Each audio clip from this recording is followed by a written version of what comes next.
Barakata Yahweh, Barakata Yahushai, Ba'ashem Rakakwadash, Barakata. First and foremost, I want to give all praises, glory, and infinite honors to Yahweh, Ba'ashem Yahushai. Double honors to the apostles and elders of Great Millstone that rule well, and peace and salutations to Yakim out there pushing this word in truth and sincerity. May you brothers endure until the end. This is the Brother Rai with another video, and I'm going to be using an article from activistpost.com titled Trump Goes Full Neocon as Bolton Adds Fred Fleets as NSC Chief of Staff.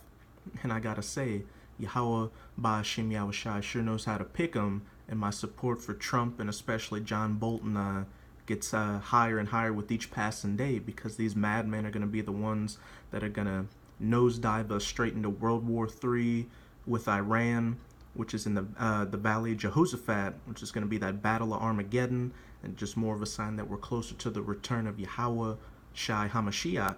It's beautiful, brothers. During the Trump campaign, I wrote a book on the influence of Frank Gaffney, the fringe neocon who has made a career pulling fire alarms, telling us Islam will destroy Western civilization and enslave us to Sharia law.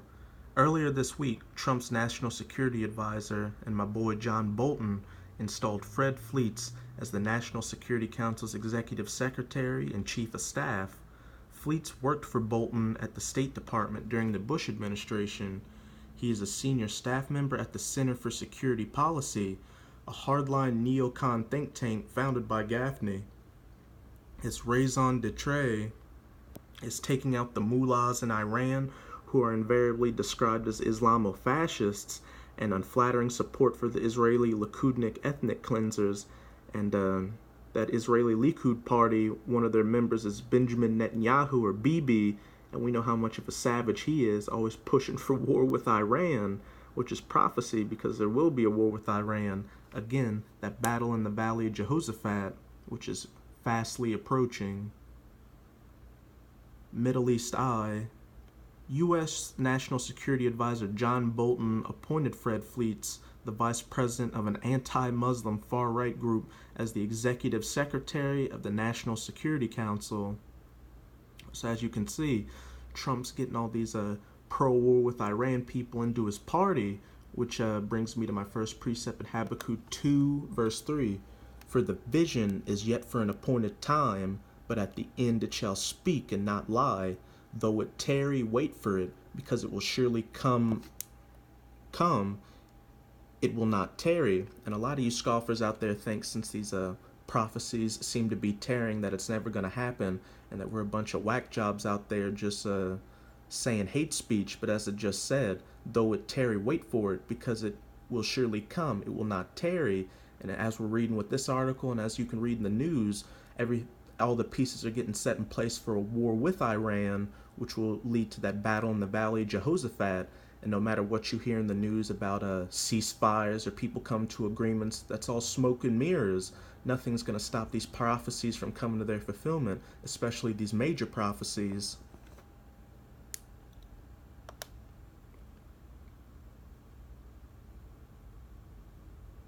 According to Gaffney, the only solution to long-standing diplomatic issues between Iran and the U.S. is to bomb the hell out of Iran. Fleets is a former CIA analyst. He is the former managing editor of Lignet, or the Langley Intelligence Group Network, a project of neocon-friendly Newsmax Media Group.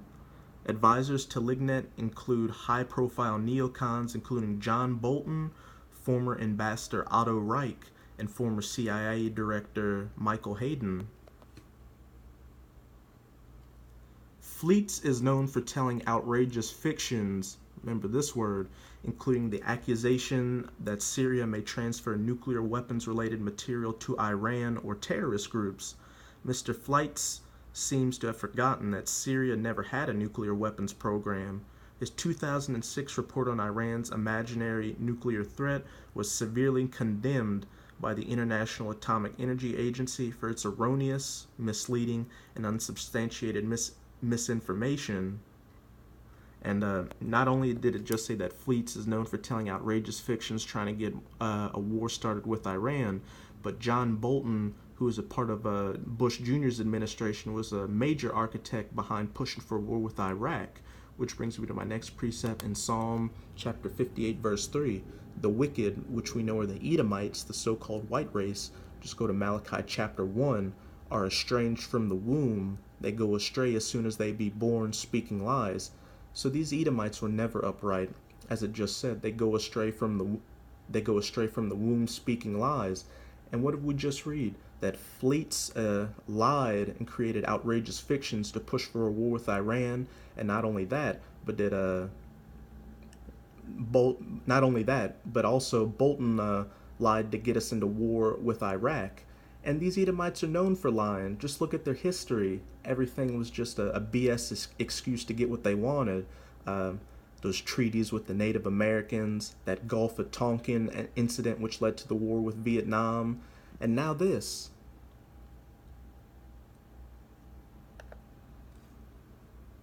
The fact that Frederick Fleitz, a former CIA officer, was apparently the report's main author suggests that his effort to undermine confidence in the intelligence community's estimates regarding Iran is part of a larger campaign that includes many of the same hawks who led the drive to war in Iraq, writes Jim Loeb. In addition to working for Representative Peter Hoekstra, a staunch Bush administration loyalist, Fleitz served as John Bolton's special assistant during Bush's first term.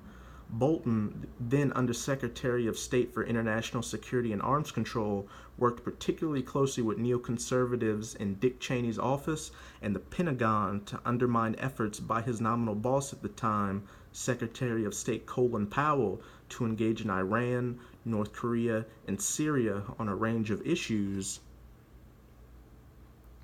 Fleitz's report, recognizing Iran as a strategic threat, an intelligence challenge for the United States, condemns the intelligence community for not backing up his baseless assertions about Iran, including the accusations that it worked with Al-Qaeda. Again, the wicked are estranged from the womb. They go about speaking lies. Fleitz's appointment underscores the full neoconization of the Trump administration and heightens the probability of war with Iran and North Korea. While there is not yet a full house of neocons in the Trump administration, they are working on it, as this latest appointment demonstrates. And also, again, though it tarry, wait for it, because it will surely come.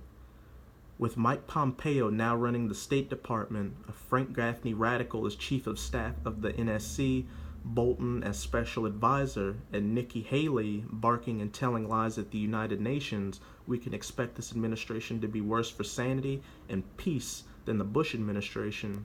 I give all praises to Yahweh Ba'Shem Yahushai for this. He's just speeding up these events so we can get closer to our to the end of this last captivity and the beginning of our eternal rulership. Now I'm gonna go to a few more precepts. I'm gonna go back to Habakkuk chapter 2, but I'm going to go to verse 4 this time. Behold, his soul which is lifted up is not upright in him. And this is speaking about you Edomites, because as we read in Psalms 58 and 3, you are estranged from the womb and go astray as soon as you be born, speaking lies. But the just shall live by his faith. And we know who those just are, you so-called Negroes, Latinos, and Native Americans who are the true Hebrew Israelites.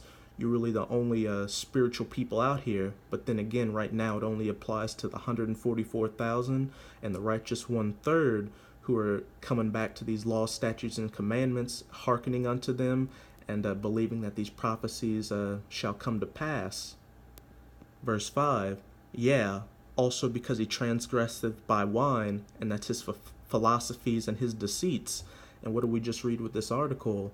John Bolton and this Fleets guy are doing as much as they can to push for war with Iran and get people behind them in believing that Iran is a threat, as well as North Korea and Syria. He is a proud man, neither keepeth at home. Look at U.S. adventurism around the world. War in Afghanistan, war with Iraq, the Syrian civil war, and now possible war with Iran. Who enlargeth his desire as hell and as death, and cannot be satisfied. And no matter how much these Edomites take from these other countries, it's never enough. Esau wants more.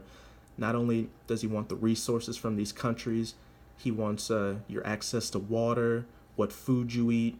He wants to tamper with the air you're breathing, and now he wants to chip you, which is the mark of the beast, so he can control every aspect of your life. And he definitely is his death, because those ways lead to death.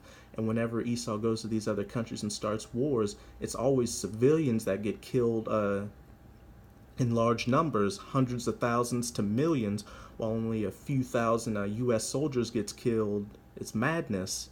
But gathereth unto him all nations, and heapeth unto him all people. Esau's trying to build that new world order. Whenever Esau goes to these countries and overthrows their old ways, he always pushes his democracy onto these people, which leads to death, such as which leads to ways to death, such as homosexuality, transgenderism, and feminism, which turns those countries into a shithole like America, where people are miserable and don't want to live anymore, and they become just complete beasts, reprobate monsters. And let me see where I want to go now. And now I'm going to go to Joel chapter 3,